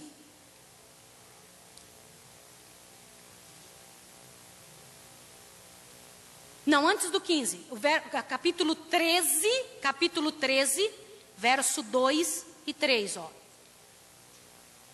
A besta que vi, é João dizendo, era semelhante ao leopardo, os seus pés como de urso, a boca como de leão, que coisa feia. O dragão deu-lhe o seu poder. Quem é o dragão na profecia? Satanás. O dragão deu-lhe o seu poder, o seu trono e grande autoridade. Continua. Então vi uma de suas cabeças como golpeada de morte, mas a sua chaga mortal foi curada, e toda a terra se maravilhou seguindo a besta. Vocês estão vendo aí que é uma besta que vai ser seguida por toda a terra. Agora veja o verso 4. E adorarão o dragão que deu à besta a autoridade. Quando adora essa besta, está adorando ao próprio dragão. Está claro? Agora veja que este poder vai ser imposto na terra. Apocalipse 13, verso 15. Foi-lhe concedido também que desse fôlego à imagem da besta, para que ela falasse e fizesse com que fossem mortos todos os que não adorassem a imagem da besta. Queridos, dá uma olhada nessa entrevista. Coloca aí para mim. Essa entrevista foi feita com George Bush. George Bush foi entrevistado por um homem. Agora dê uma olhada o que foi que ele disse. Eu vou traduzindo para você. Mr. President, final question. Yes, sir. You said famously, when you looked into Vladimir Putin's eyes, you saw his soul. Ó, o que ele When you looked perguntou? into Benedict XVI's eyes, what do you see? Eu vou... Espera um pouquinho. Volta só um segundinho, amor. Good way to end the interview. Thank you, sir. Thank you, sir. My pleasure. Thank you. Volta um pouquinho. Sabe o que foi que esse rapaz perguntou para George Bush?